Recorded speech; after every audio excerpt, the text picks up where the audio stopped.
Saio hau Nafarroako gobernuak diruz lagundu du.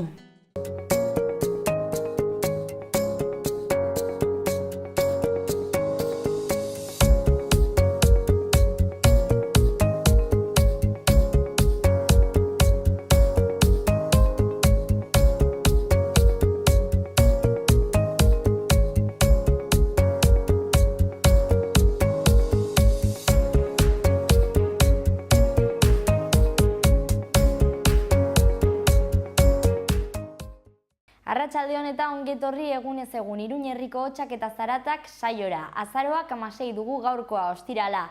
Beraz, asteko azkenengo saioa izango dugu gaur. Bi elkarrizketa ekartzen dizkizuegu, alde batetik kolaboratzaile batekin Mikel Bezunartea, Iratxe kontsumitzaileen elkarteko ordezkaria. Beti kontsumitzaileek zenolako eskubideak dituzten azaltzen digu Mikelek, hainbat gai ezberdinei dagokienez, ze reklamatzeko gai diren edo ez, edota zer esaten duen araudiak. Gero ikusiko dugu zer komentatzen digun, lurzoru klausulei buruz hitz egingo digu gaur. Eta ondoren jarraian bigarren elkarrizketan zinetika jaialdiari buruz hitz egingo dugu. Atzo hasi egin zen jaialdi hau zinema eta dantza uztartzen dituena Iruñean izan zen eta gaur bukatu egingo da, baina hemen Iruñean jarraitu egingo duelako Bilbon eta Donostian. Oso interesgarria eta esan bezala magazinaren bigarren blokean ezagutuko dugu elkarrizketen unean. Orain has gaitezen gaurko efemerideekin.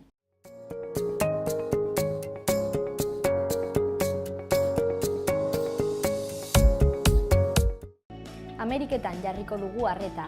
Asteko 1519an Kuban Diego Velázquez de Cuellar, Espainiar konkistatzaileak San Cristóbal de La Habana hiria fundatu zuen. Bestalde, 2 mende geroago 1780an Cuzcon, Inka inperioko hiriburuan, Tupac Amaru bigarrena iraultzaileak esklabutza bertan bera utzi zuen. Amerikako historian gertatutako lehendabiziko aldia izan zen.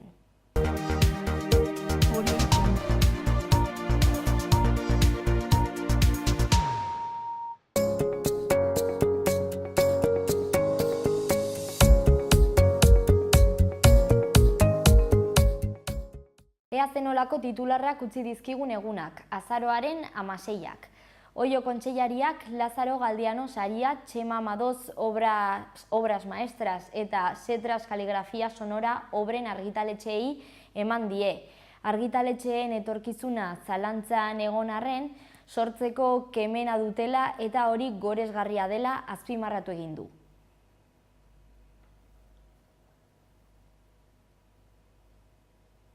Nafarroako liburutegi publikoek Sanferminetako 55 narrazio laburrak biltzen dituen Topatu izeneko fanzinea argitaratu dute.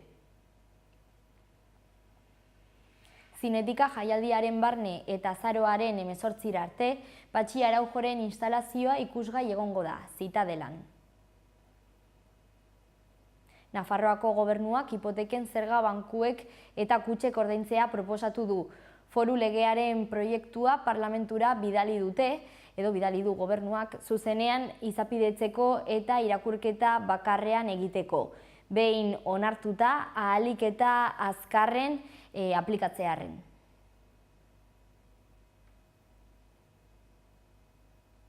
Mugikortasun elektrikoaren planean aurreikusten da 2020rako etxebizitzen 80%ek 300 metro baino gutxiagoko autoetarako edo bizikleta elektrikoetarako kargagune bat izatea. Volkswagenen lantokia itxita izanen da abenduaren 4an, 5an eta 7an.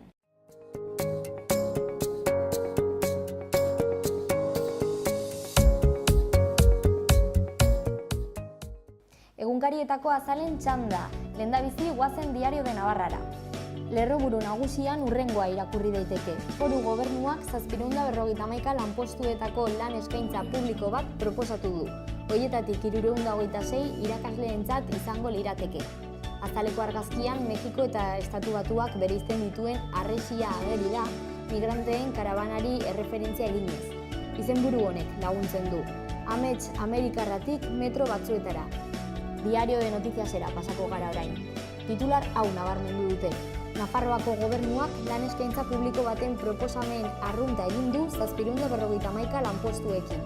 Azaleko argazkiak Altune eta Azkurdia pilotariak erakusten ditu. Azpian izenburu hau paratu dute. Kaiolaren finala Nafarroa Arena. Gara egunkarian hau daukagu. Lerroburu nagusian, Urkulluren aholkulari bat Osakidetzaren buru zuzendariak dimititu ostean.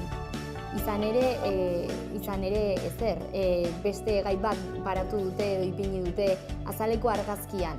Teresa May lehen ministroa ageri da eta alboan eskuinean titular hau dago. Mayren gobernua eta Londresko burtsa kolpatu ditu Brexitaren akordioak. Bide euskaldunekin jarraituko dugu eta lehendabizi berria egunkarira joko dugu. Hemen kasu honetan ere goian iskinean Teresa May daukagu eta izenburu honek laguntzen du irudia. May ukituta dago, baina ez ondoratuta. Azpian lerroburu nagusian, ezkerrean, Gazteluetako irakaslea 11 urtera zigortu dute ikasleari sinetsita. Horren ondoan eskuinean azaleko irudia daukagu eta Inigo Cabacasek kasuari erreferentzia egiten dio. Gurasoak agertzen dira eta bere esaldi bat paratu dute izenburuan edo titularrean. Behar duguna da egindakoa onartzea eta inpunitatea amaitzea. Beherago ezkerrean, oposizioetako auziak eraginda dimititu egin du Osakidetzako zuzendari nagusiak. Ekonomiari dagokionez, lanean 30 behargin hil dira istripuz, EAen ia zepe berean baino 143 gehiago. Horren azpian, Aitor Sarasua agertzen da, Euskara eta bertsoa bizitzarako akuilu izenburupean. Eta beste bi eduki alboan lehendabizikoak hurrengoa dio. Polizien legea aurrera atera dute Nafarroako parlamentuan bigarren ahaleginean. Eta amaitzeko, harresiaren beste aldera iragotzeko une egokiaren zain. Exodoa Ameriketako Estatu Batuetara. Amaitzeko Euskal Herria Irratiko webgunean hurrengoa daukagu. Zaporeak ekimenak arropa bilketa eginen du errefusatuei emateko. Hori lehendabizikoari dagokionez eta ondoan eskuinean beste bi berri. 948 edo 948 merkatuak egun bat gehiago izanen du begiradak partekatzeko. Azpian 4:30 pilota finala igandean.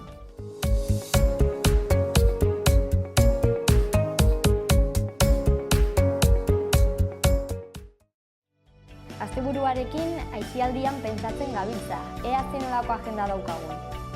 Gaur eta otsailaren 24 arte Zitadelako Arma Aretoan Iruñean erakusketa bat ikusgai egongo da. Ez beti da ez edo no ez no izenburupean, sarrera librea da.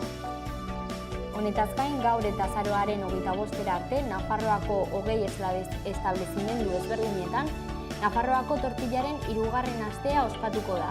Gaur arratsaldeko 7:00 Burlatako kulturetxean liburu aurkezpen bat gazteleraz.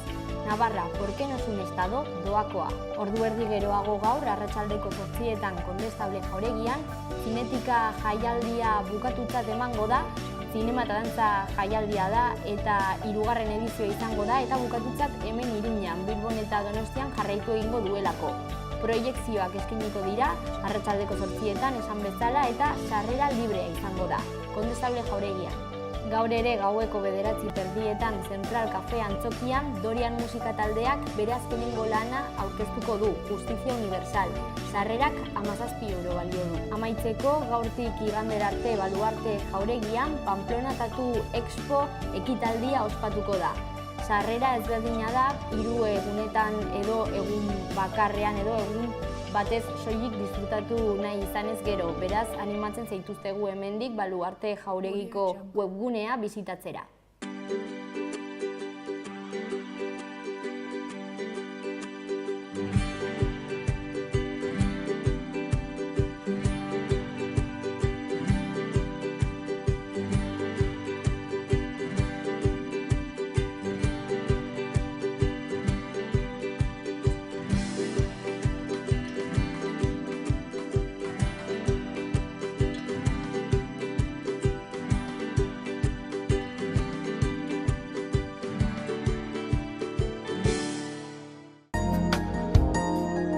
Naiz eta goizean lanbroa eta lainoak izan, egunean zehar gutxituz joango dira. Hego-ekialdeko haize ahul bizia ibiliko da, temperaturan aldaketarik ez. Larunbata goizean lanbroa eta lainoa sortuko dira, iraunkorrak izan daitezke. Zerua tarteka lainotxo agertuko da. Hego-ekialdeko haize ahul bizia ibiliko da, temperaturan aldaketarik ez edo gutxi jaitsiko da. Igandean eguraldiak freskatuko du eta lainoak ugarituko dira.